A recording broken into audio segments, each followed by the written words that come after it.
আজ বাড়িতে সাতপুরি হবে, ভাত রুটি সব ভুলে যাও, সাতপুরির গন্ধে পাড়ার মোমো করছে। এতে এত ভাল লেগেছে, আমার 60 থেকে 80 বছর হয়ে যাবে এটা খেলে। সঙ্গে একটু এরকম। চলো। নমস্কার বন্ধুরা, মধুমিতা সন্দীপ ব্লগস থেকে জানাই সবাইকে সুপ্রভাত। আশা করি আপনারা খুব ভালো আছেন, আমরাও খুব ভালো আছি। আজকের ব্লগটা এখানে শুরু করছি, পাশে থাকুন, দেখতে থাকুন, সাথে থাকুন। তো চলো, রান্নাঘরে চলে এসেছি সবজি মাছ কেটে।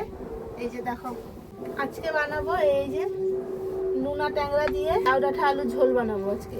তো দেখা যাক কেমন লাগে। কাতলা মাছ দিয়ে তো লাউ ডাঁটা আলু ঝোল করেছিলাম, তো আজকে ট্যাংরা মাছ দিয়ে লাউ ডাঁটা আলু ঝোল করবো। আর কাতলা মাছের তেল দিয়ে এই যে চিংড়ি শাক, ফারাস, আলু, বেগুন দিয়ে ঘন্ট করবো। তো চলো, আমাদের রান্নাঘরে আজকে এই দুটি পদ রান্না হবে। তো চলো, সাথে থাকো, দেখতে থাকো। মাছে হলুদ লবণটা ভালো করে মাখিয়ে নিব। কড়াইতে তেলটা দিয়ে দিয়েছি, গরম হতে হতে এখানে হলুদ লবণটা ভালো করে মাখিয়ে নিব। সরস্বতী পুজোর তো বাগদেবী তো আরাধনা আরম্ভ হয়ে গেছে, বাইরে মাইক বাজছে পাড়াতে, তাই ভিতরে আজকে রান্না করছি। কড়াইতে তেল গরম হয়ে গেছে, এবার দিয়ে দিব। এই যে এটা ফাটবে, ঢাকনাটাও রেডি করে রেখেছি হাতে।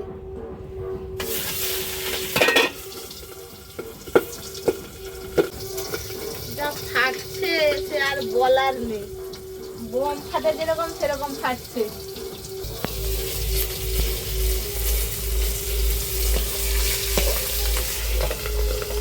ফাটছে, আওয়াজটা হচ্ছে এখানে দেখো।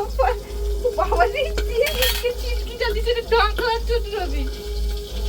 এ মাছ খেতে ভালো, কিন্তু যে সামলাতে পারবে সেই একমাত্র কে রাজা হতে পারবে। এমন ফেটেছে মাছ, এই যে ঢাকনা থেকে তেল পড়ছে ছটছট করে। এই যে প্রায় ভাজা হতে চলে এসছে, আর একটু ভাজা হয়ে গেলে তুলে নিব। লাউ ডাঁটা আলু ঝোলের জন্য ট্যাংরা মাছটা সুন্দর করে ভেজে নিয়েছি, এবার তুলে নিব। অনেকটা ফাটাফাটি হলো, এবার বাটিতে তুলে নিব। এই যে আর একটা কাতলা মাছের পিস ভাজবো, এই ঝোলেই দিব। এটা আবার ফাটবে না, এটা ভয়ের কোনো কারণ নেই। এই যে চিংড়ি মাছ আর এই কাতলা মাছের কিছু তেল দিয়ে চিংড়ি শাক রান্না করবো। এইটা পেঁয়াজ সর্ষে বাটা দিয়ে ভাজা করব, এই যে খেতে ভালো লাগে। এই যে শিলামুড়ি মাছ চারটা, এটা একটা নতুন রেসিপি বানাবো আজকে। এই যে ভালো করে মাখিয়ে নিয়েছি, সর্ষের জলটা একটু দিয়ে ভালো করে আর একটু মাখিয়ে নিব। এই যে কড়াইতে তেল আছে, এবার দিয়ে দিব। খুন্তি দিয়েও করতে পারো, হাত দিয়েও করতে পারো। এই যে সর্ষে বাটা জলটা উপর থেকে দিয়ে দিব, আর দিব সর্ষের বাটা। এবার ঢাকনা দিয়ে দিব। এবার শিলামুড়ি মাছটাকে ঢাকনা দিয়ে রেখেছিলাম 5 মিনিট, এবার এপিট ওপিট করে উল্টে দিব, যাতে না ভাঙে সেটা খেয়াল করতে হবে। তো আপনারা তো ঝাল তরকি করে খেয়েছেন, টক খেয়েছেন, এরকম একবার ভাপা করে খাবেন, কেমন লাগে কমেন্ট করে জানাবেন। আমিও এটা ফার্স্ট টাইম বানাচ্ছি। সুন্দর কালার এসছে। শিলামুড়ি মাছে ভাপাটা পুরো রেডি। পটল ভাজাও বলতে পারেন আর ভাপাও বলতে পারেন, যেটা বলতে পারেন। সুন্দর স্মেলটা সুন্দর এসছে, খেতে কেমন হবে বলতে পারছি না, কত সুন্দর। পুরো রেডি হয়ে গেছে, এবার উল্টে নিব। এক পিঠ উল্টে বাটিতে তুলে নিব। পুরো গোটা গোটা উঠছে দেখো, এই যে কোনো ভাঙার প্রশ্ন নেই। কাতলা মাছের মাছটা ভেজে নিব, ফোড়নটা দিয়ে দিব। এই যে হলুদ, লবণ, লঙ্কা, মাছ রেখেছি তেলটায়, পেঁয়াজ দিয়ে দিব।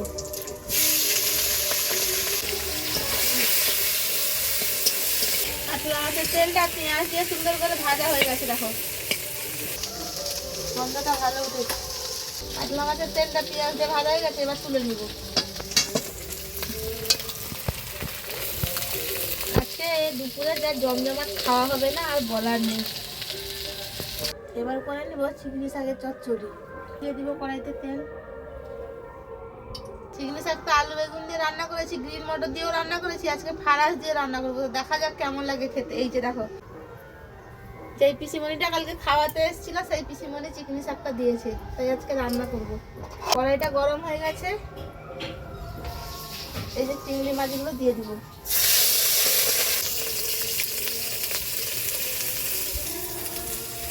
চিংড়ি মাছটা আর মাছের তেলটা অল্প একটু ভেজে নিয়েছি, এবার কেটে রাখা পেঁয়াজ লঙ্কাটা দিয়ে দিব।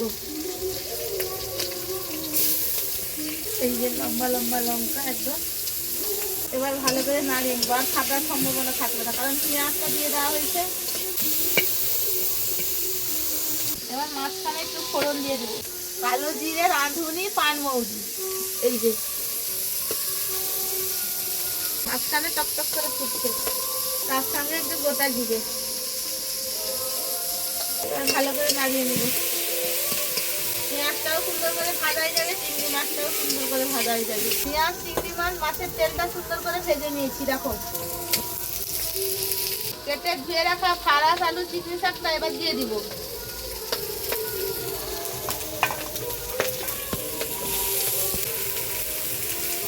গ্রিন মটর দিয়ে তো রান্না করেছি, আজকে ফারাস দিয়ে রান্না করবো, দেখা যাক কেমন লাগে খেতে। হলুদ লবণটা তো চিংড়ি মাছের সাথে দিয়েছিলাম, এবার বুঝে শুনে দিতে হবে কতটা পরিমাণ লাগবে, কারণ তখন দিয়েছিলাম বেশি লবণ হয়ে গেলে লবণ হয়ে যাবে, বেশি হলুদ হলে হলুদ গন্ধ করবে।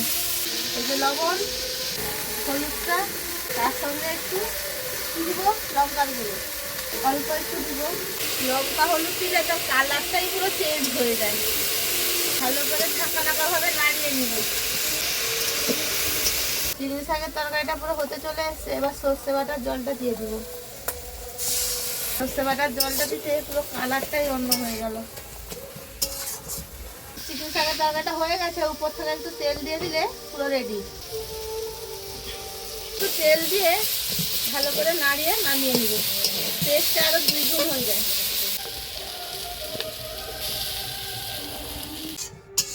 এবার করে নেব লাউ ডাঁটা আলু দিয়ে ট্যাংরা মাছের ঝোল, তার জন্য দিয়ে দেবো কড়াইতে তেল। কড়াইতে তেল গরম হয়ে গেছে, এবার ফোড়নটা দিয়ে দিব, গোটা জিরে আর কালো জিরে। কেটে রাখা পেঁয়াজ টমেটোটা এবার দিব।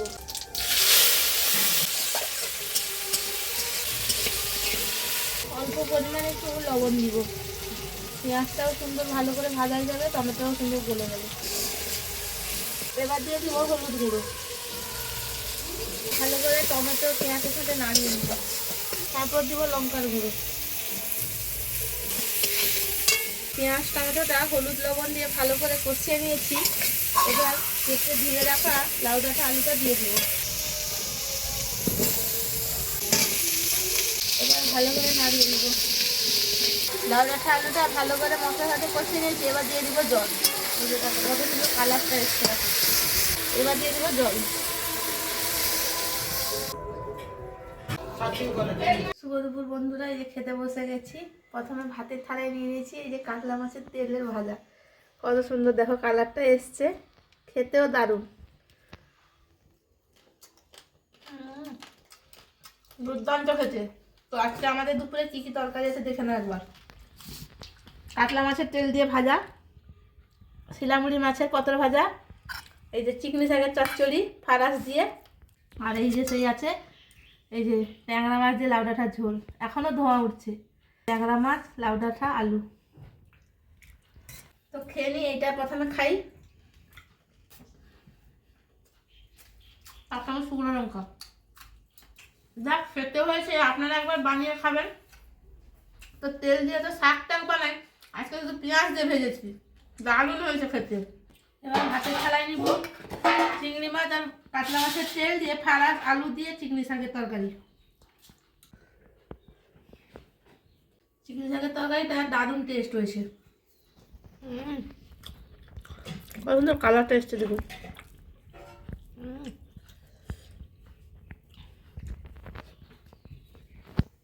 মাছের তেল আর চিংড়ি শাক দিয়ে হাফ ভাত শেষ হয়ে গেল, তাহলে বুঝতে পারছেন তরকারিটা কত সুন্দর হয়েছে।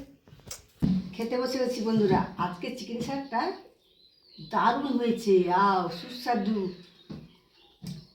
বিউটি, এত সুন্দর হয়েছে আমি জীবনেও খাইনি। আজ আমার 60 বছর বয়স হয়ে গেছে, তাও খাইনি। আজকে এই চিকেন শাকটা খেয়ে আমার মন পেট সব ভরে গেল,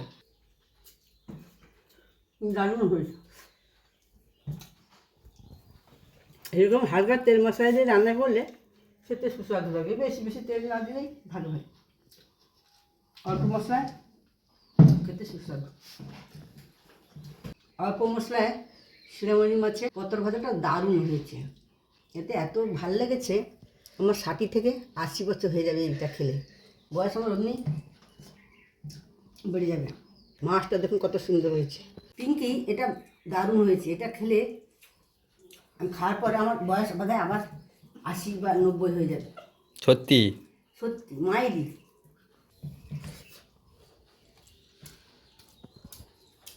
এবার ভাতের থালায় নিয়ে নিয়েছি শিরামণি মাছের পটল ভাজা। এই যে দেখো, পিসি তো রিভিউটা দিল, আমি তো প্রত্যেকদিন দিই রিভিউটা, তো আজকে পিসিমণি দিয়েছে, ভালো করে দেখবেন ব্লগটা। দারুণ হয়েছে, অল্প মশলাই তো দারুণ হয়েছে খেতে। মাছটাও কত সুন্দর, দেখুন মাছটাও সুন্দরভাবে হয়ে গেছে। আজকে সকালে আপনাদের একটা জিনিস দেখানো হয়, আমি আর তোমাদের দাদা ভাই 3 রকমের আচার নিয়েছি। এটা হচ্ছে 5 মিশালি আচার, সে দোকানিটাই বললো। এতে হচ্ছে করবঙ্গা, করবঙ্গা তো এটা, হ্যাঁ করবঙ্গা, আমসি আর লঙ্কা, আমলকি, অনেক রকমের আছে। গাজর দেয় বাবা, এত টক, গোটা বডি যেন ভাইব্রেশন হচ্ছে, এত টক। কুল আচার নিয়েছি, কালকে বাগদেবী সরস্বতী পুজো, বাগদেবীর পুজো, তো সেই জন্য খাইনি। কাল দিনটা গেলে কুলটা জোর জবস্তি খাবো। কাল দিনটা পেরিয়ে গেলে সে বোরগুলো দেখলে বাজারে গেলে এত লোভ হয়েছে আর বলার নেই। আর কি আচার নেওয়া হয়েছে? চালটা চালটা আচার নেওয়া হয়েছে। তো আচারগুলো সেখানে তোমাদের দাদাভাই দেখিয়ে দিচ্ছে। আজকে পিসিমণিকে সাথে নিয়েছি, 2 বছর পরে আজকে কম তেল মশলায় ভালো হয়েছে না তরকারিগুলা, অল্প তেলে। হ্যাঁ, এতদিন বিয়ে করে এলাম, আমার পিসিমণি কোনোদিন বলেনি যে ভালো হয়েছে। আজকে অল্প তেল মশলায় রান্না করেছি, কারণ সোমবার দিন ডাক্তার চেকআপে গেছিলাম, বলেছে তেল মশলা খুব অল্প খেতে। তো এবার নিয়ে নিব লাউ ডাঁটা দিয়ে সেই ট্যাংরা মাছের ঝোল। এই যে দেখো, মাথাটা পুরো লাফিয়ে আমার থালায় আসবে বলছে। এই যে পিসিমণির বাড়ি থেকে লাউ ডাঁটা, কোনো ভেজাল নেই, গোবর সারের লাউ ডাঁটা। এর সঙ্গে 5 মিশালি আচার। লোক বলে না, স্বাদেও ছাড়তে পারে না, লোভেও খেতে পারে না, ঝালেও খেতে পারে না, স্বাদেও ছাড়তে পারে না। আমিও সেরকম টকে খেতে পারছি না, কিন্তু লোভও হচ্ছে। এবার ভালো করে মাখিয়ে নিব আলুটা।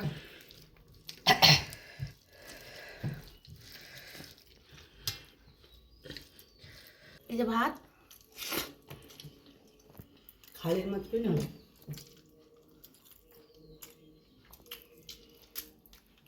টকের থেকে ও লাউ ডাঁটা দিয়ে ঝোলটা করেছি, দারুণ হয়েছে খেতে।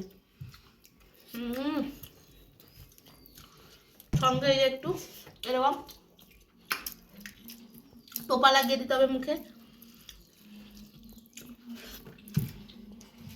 পিসিমণির তো বয়স বেড়ে যাবে, আমার মনে হচ্ছে বয়স কমে যাবে এরকম খেলে। এই যে লাউ ডাঁটাটা দেখুন,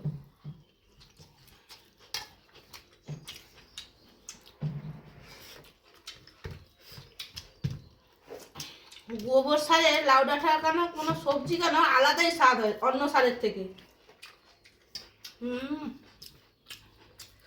তো তোমাদের দাদাভাই সে পাশে এমন একটা পরিষ্কার করে আগুন লাগিয়েছে, মানে ধোঁয়া যেন নাকে ঢুকে যাচ্ছে, এত সুস্বাদু গন্ধ, খেতে পাচ্ছি না এখানে। তো চলো খেয়ে নি, বিকালে দেখা হচ্ছে। শুভ সন্ধ্যা বন্ধুরা, আজকে আমাদের বাড়িতে হবে সাতপুরি। তো সাতপুরির জন্য ময়দাটাকে মোজ দেওয়ার জন্য বসে পড়েছি। দেখো, নিয়ে নিচ্ছি ময়দা, দিব লবণ আর এই যে সাদা তেল। কালকে তো সরস্বতী পুজো, আমাদের এখানে বড় ঘরে পুজো হয়, তাই ঘট বসে গেছে নিরামিষে, তো সাতপুরি বানাতে বসে গেছি। এই যে নারকেলটা ছাড়িয়ে নিয়েছি, সেখানে 2টো নারকেল, গাছের নারকেল, কালকে তো ভাঙা হয়েছিল। ময়দাটা মোষ দিতে বসে গেছি, দেখো কত সুন্দর। তেল লবণ দিয়ে মাখিয়ে নেবো, চিনিটা দিব না কারণ ছৌপুর দেওয়া হবে, তো তাই তেল দিয়ে ভালো করে মুচ করে নিব। তেলটাকে এইভাবে আগে মাখিয়ে নেবো ভালো করে, দলে দলে। এদিকে সাতপুরিটা ফুলবেও ভালো আর খেতেও নরম হবে। এবার জল দিয়ে আস্তে আস্তে মাখাবো, অল্প অল্প জল দিয়ে মাখাতে হবে, নাহলে জল বেশি হয়ে গেলে পাতলা হয়ে যাবে। সেবারে তোমাদের দাদাভাই নারকেলটা ফাটিয়ে দিয়েছে, দেখো একটা বড় একটা ছোট। আর এখানে আমি ময়দাটা ভালো করে মুছে নিয়ে নিয়েছি, তোমাদের দাদাভাই ঠেসবে। আমার হাত ব্যথা বাবা, পারবো না, এত শক্তি নেই আমার। ততক্ষণে আমি নারকেলের সেখানে তুলে নিব ছৌর জন্য। ময়দাটা ভালো করে মোচ দিয়ে এই যে মাখিয়ে নিয়েছি। পাতলাও হয়নি, পুরো শক্তও হয়নি, পুরো পারফেক্ট মাখানো হয়েছে। পারফেক্ট মাখানো হয়েছে। এই যে রেখেছ, এতে এগরোল বানিয়ে খেলে আরো ভালো হতো, কিন্তু না, ঘর বসে বসে আজকে এগরোল হবে না। আমাদের এখানে এইরকম কুড়ুনি বা বটি কুড়ুনিতে কুড়ানো হয়, তো আমি বটি কুড়ুনিতে কুড়াতে পারি না, তাই এইটাতেই কুড়বো। বটি কুড়ুনিতে প্রচুর কষ্ট হয় আমার। এই যে এইভাবে কুড়ে নিব নারকেলটাকে। কে কীরকম কুড়ে কমেন্টে জানাবেন। তো আমি এইরকম চারপাশ করে মাঝখানে যাই। পুরো গাছের নারকেল কালকে পাড়া হয়েছিল, আজকে পিঠে হচ্ছে। এরকম শীতের সন্ধ্যায় হালকা শীত, হালকা গরম পড়ে গেছে, এরকম সাতপুরি খেলে কার মনটা ভালো লাগবে না বলুন? সবারই মন ভরে যাবে এরকম। পিসুমণি গেছে কি আনতে? চিনি আনতে। নারকেলটা কুড়ে নিয়েছি, এবার চিনি দিয়ে ভালো করে চটকে নিব ছৌ মারার জন্য।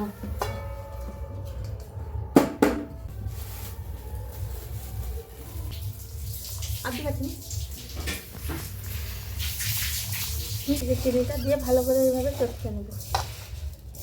এইভাবে চটকে গ্যাসে বসিয়ে লাল লাল করে ছৌটা মেরে নেব। এখানে লেচিটা কেটে বেলতে বেলতে সেখানে ছৌটা মারা হয়ে যাবে। এই যে ময়দাটাকে ভালো করে মোচ দিয়ে ঠেসে দিয়েছে তোমাদের দাদাভাই, আমি মোচ দিয়েছি, সে ঠেসেছে। এই যে লেচিগুলো কেটে নিচ্ছি, সেখানে গ্যাসে ছৌটা মারা হচ্ছে। ময়দাটা পুরো সফট মাখানো হচ্ছে, আবার ঠেসেছেও তোমাদের দাদাভাই বেশ বদর দিয়ে।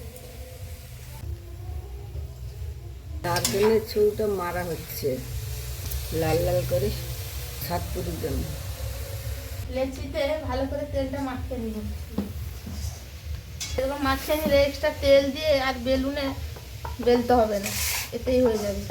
বেশি তেল দেওয়া যাবে না, কারণ ছৌটা দিয়ে মুছতে হবে, তো তাই। গোল হবে কি তার মানচিত্র হবে কে জানে। প্রথমটা একটু হাতের ব্যালেন্স হয় না। কাল সরস্বতী পুজোয় কোথায় যাবে পুষ্পাঞ্জলি দিতে? পুষ্পাঞ্জলি দিব না এবার, এমনি পুজো দিয়ে দিব। গিয়ে কোথায় যাই দেখি, কাঁথির দিকে যাবো বলছি বিকাল।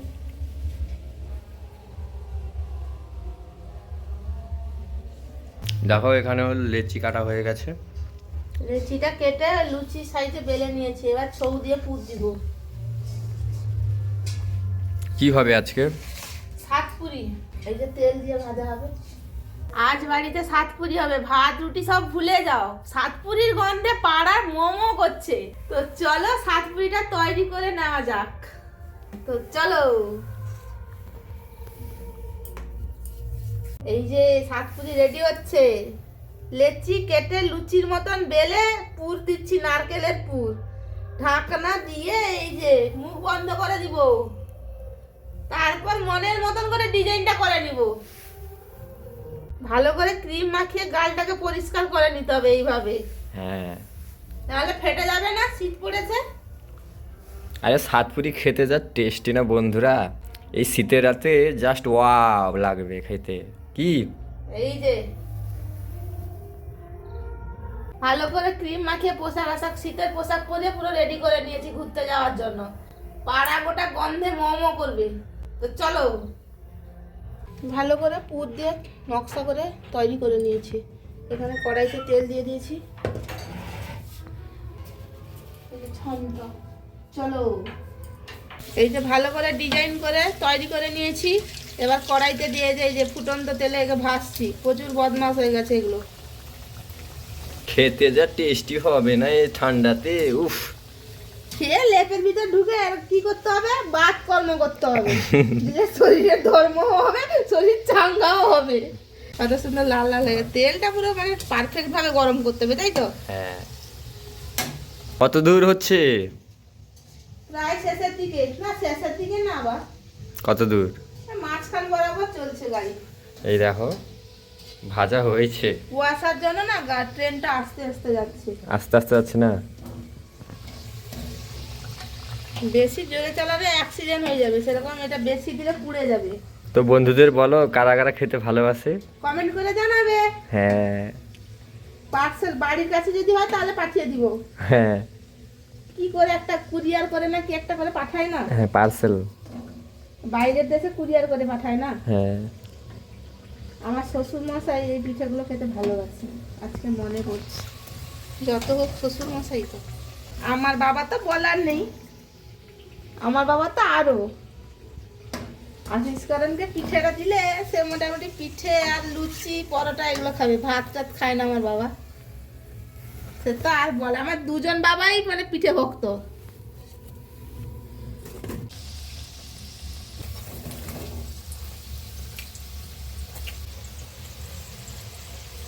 সাতপুরিটা সুন্দর করে ভেজে নিয়েছি, প্রায় শেষের দিকে, এই যে শেষের কড়াইটা টাগর টাগর করে ফুলেছে, টাগর টাগর করে, টাগর টাগর রূপ দেখিয়ে একটা গান আছে না, সেরকম টাগর টাগর করে ফুলেছে সাতপুরিগুলো। মুখে ঢুকালেই সেই। দেখো পুরো সব ভাজা হয়ে গেছে।